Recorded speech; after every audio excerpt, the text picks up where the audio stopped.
Bonjour tout le monde, donc aujourd'hui on va causer de Flash.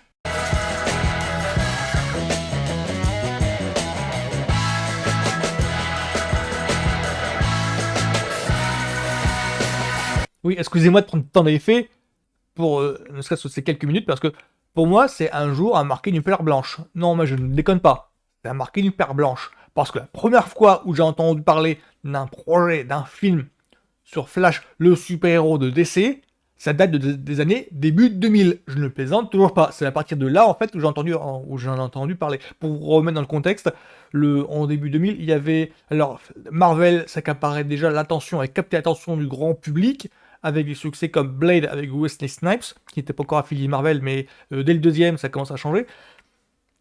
X-Men de Singer, de Bryan Singer, le premier film X-Men. Et enfin, le Spider-Man de Sam Raimi, qui est devenu un classique du film super-héros, ça va repartir de ce moment-là. Et donc, on était en fin 90, début 2000, ça se chevauchait vraiment. Ça se chevauchait vraiment. Donc, à partir de ce moment-là, Marvel accaparant toute l'attention, tout le monde s'est tourné ensuite vers DC pour savoir, bah, vous, qu'est-ce que vous allez faire? Enfin, c'est vous qui avez lancé le truc. C'est vous, c'est vous qui avez lancé les premières vagues, pardon, de super-héros sur grand écran avec Batman, Flash. Il y a eu quelques essais, mais qui se sont avérés infructueux. Donc tout le monde s'attendait à ça. Et donc du coup, ils ont annoncé, il y a eu une espèce de petite vague d'artistes et scénaristes. Enfin, là, je pense à du Kevin Smith, je pense à du Tim Burton. Enfin, Tim Burton devait revenir avec Superman Live, par exemple. Et donc, David S. Goyer, qui était le scénariste de Blade, donc il s'est mis à rejoindre, à aller à Warner. Et donc, il a annoncé lui-même qu'il allait bosser sur un film Flash. Et donc, c'est pour ça que ce film-là, donc 20 ans quand j'attends ce film, mais pas 20 ans que j'attends avec impatience au tournant, mais 20 ans que j'entends parler d'un film sur Flash. Donc vous ne cacherez pas que mon avis, entre le moment où j'ai entendu parler de l'annonce et là, le film que je vais aller voir en mars l'an prochain, il y a eu des années de développement. Je pense qu'à mon avis, il y a eu des idées qui sont passées à la trappe, il y a eu et des idées qui ont été amenées à la dernière minute. Donc le film dont j'ai entendu parler au début 2000 n'aura plus rien à voir avec le film que je vais aller voir au mois de mars. C'est pas le même film, quoi. Disons carrément. Donc c'est pas le même réalisateur, c'est pas le même scénariste. Enfin, il y a eu du chamboulement dans les coulisses et je suis parfaitement conscient de ça. Donc là, le film... Et en plus, dans les coulisses, parce que là, 2 minutes avant que je regarde l'annonce, là, dans les coulisses, il y a eu des changements. Il y a eu 5-6 réalisateurs. Sauf que Andy Muschietti qui réalise celui-là, c'est pas le premier, hein. Lui, je crois que ça fait partie d'une valse. Il y a une arlésienne au niveau des réels. Il y a eu 3, 4 réalisateurs scénaristes qui ont été nommés à ce poste-là. Enfin, vraiment, on appelle ça un développement L, mais le projet de développement L, ça atteint un sommet. Donc là, je vais regarder de la bande-annonce et je vous fais une petite analyse ensuite pour savoir qu'est-ce que j'en ai pensé. Mais là, pour vous dire que ce film-là, ça n'a pas été un fleuve tranquille. Hein. C'est loin de là. Il y a eu des. C'était un bordel monstre, mais c'est symptomatique de ce qui se passe à Warner depuis des années là. Donc c'est pour ça que ce film-là, c'est l'art de rien, c'est un jour à marquer une fleur blanche parce que c'est l'un des films où je croirai au film quand je serai dans la salle. Mais vraiment. Donc là, je regarde le truc et je vous fais un petit mot. Bordel de merde, j'en reviens pas. Je veux voir un film sur Flash. Tell me something. You can go anywhere. Another timeline. Another universe.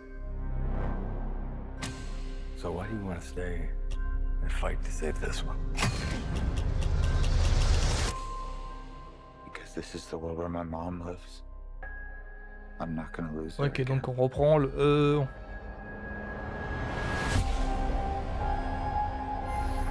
Time has a pattern. Ouais, donc logique, on y pas l'histoire de Flashpoint. Sans ça, c'était... Different people, different worlds, drawn to each other like. J'aime pas trop les effets visuels. D'accord. My face. You saw my face. En juin, d'accord. Que c'est pour moi mars, en juin. If you were to go into the past, you have no idea what the consequences can be. Bruce, I could fix things. You could also destroy everything. This can't be happening. I completely broke the universe. Saw it. We've been waiting for you. Ok. I created a world with no metahumans. And now there's no one to defend us. Want some help?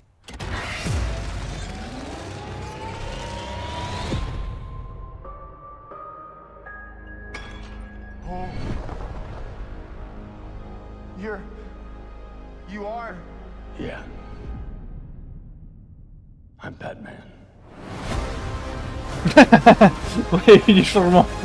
C'est pas... c'est pas le même type, hein.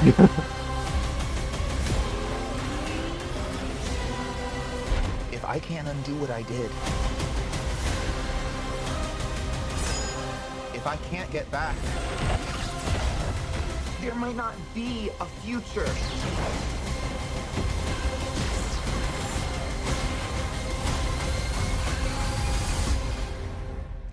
What's the play? Batman, what do we do?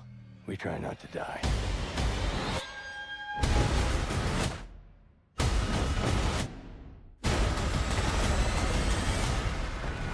It's not Clark. My name is Kara. I'm Barry. We're Barry.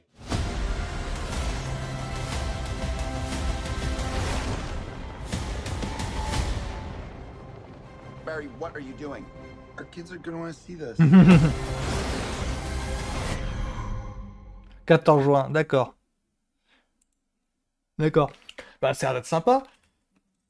Ce qui est amusant, c'est qu'ils le sortent maintenant, en fait, parce que donc, si j'ai bien compris le truc, ça devrait clôturer la période de Snyderverse, enfin, ou clôturer au cinéma. C'est qu'en grosso modo, c'est ça le problème qu'il y a eu avec Snyder. Si je comprends bien le truc, si je comprends bien le délire, parce que c'est entre les rumeurs, les bruits de couloir, les fake news et ce qui est à l'écran, il y a vraiment une différence. C'est-à-dire que moi, je le ressens comme ça. C'est grosso modo le Flash qu'on a, le Barry Allen que l'on voit, il est lié au Snyderverse, sauf qu'il y a des déclarations qui ont été faites comme quoi, bon, bah, c'est non, le Snyderverse, on passe à autre chose. Là, ce qui est fait, je crois, par rapport aux déclarations de James Gunn, qui s'occupe officiellement de DC Studios, c'est que ben, ils vont à l'arrache, en fait, clôturer le Snyderverse, donc ils vont se servir de Flash pour clôturer cet épisode de Snyderverse, parce que Barry Allen, la première fois qu'on l'a vu, Barry Allen, cet acteur-là, Ezra Miller, donc, c'était, la première fois qu'on l'a vu, c'est dans le film, c'était en BVS, c'était dans Batman et Superman. Et donc le problème, c'est que l'histoire de Barry Allen est liée donc à l'époque à BVS. Et donc les deux, trois images que l'on voit à Ben Affleck, c'est lié à ça. Donc là, disons que l'enjeu pour ce film-là, c'est est-ce qu'il va pouvoir être attractif pour quelqu'un qui n'a pas vu le Snyderverse. Quoique c'est un jeu un petit peu périmé parce que Wonder Woman et Aquaman, il me semble qu'ils ont apporté plus d'argent que BVS. Mais genre Aquaman et Wonder Woman, le premier volet, ils ont apporté plus de. Ils ont marché plus que le Batman et Superman qui s'avérait clivant. Donc, cette question se pose même pas. Enfin, oui, des gens peuvent être attirés par Flash sans avoir vu les films Snyder's. Sans pour autant être totalement paumé. On a vu que ça dérangeait personne. Hein. On a vu que ça dérangeait pas grand monde pour Wonder Woman et pour Aquaman. Donc je vois pas pourquoi ça dérangerait plus de gens pour le Flash. Après, Alors, moi ce qui me fait mal, c'est qu'il y a aussi. Tout le monde a reconnu le thème de. Enfin, tout le monde a reconnu, pas forcément. Parce que moi j'étais bercé par ça dans ma jeunesse, mais.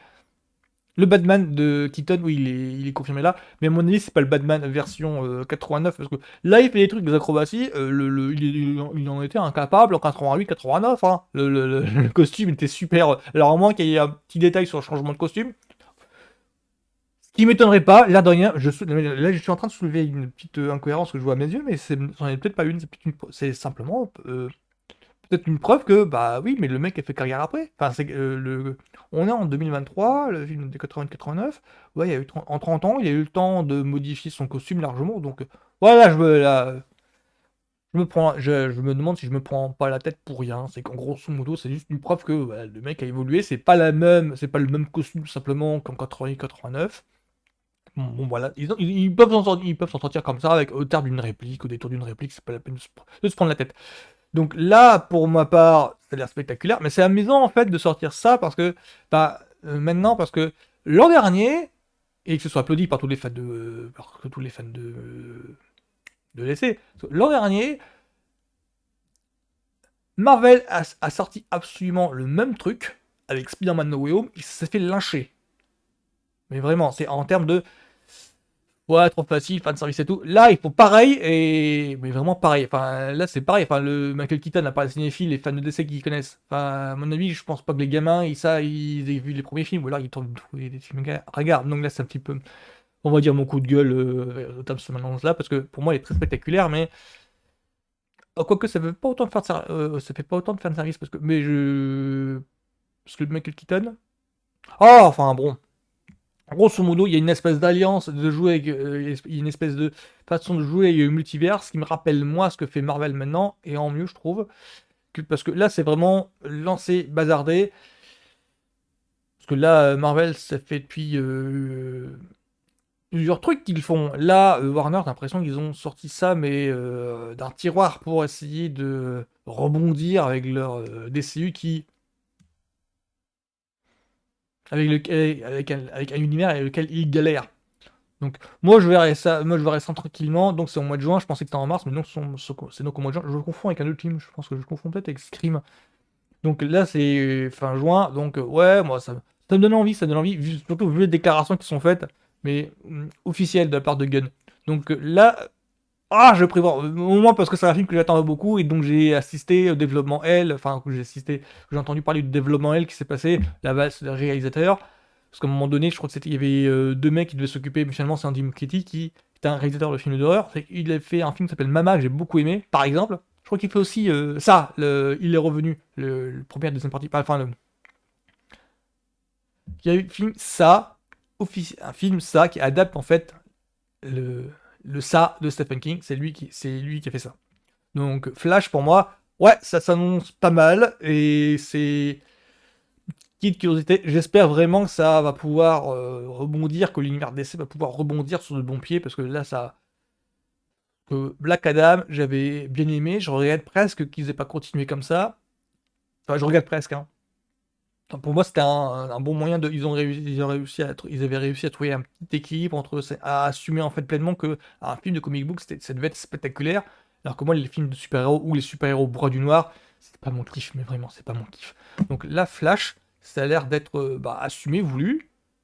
Donc, ouais, ça me donne là, je suis chaud bouillant d'un coup. Donc, tchuss tout le monde, à la semaine prochaine.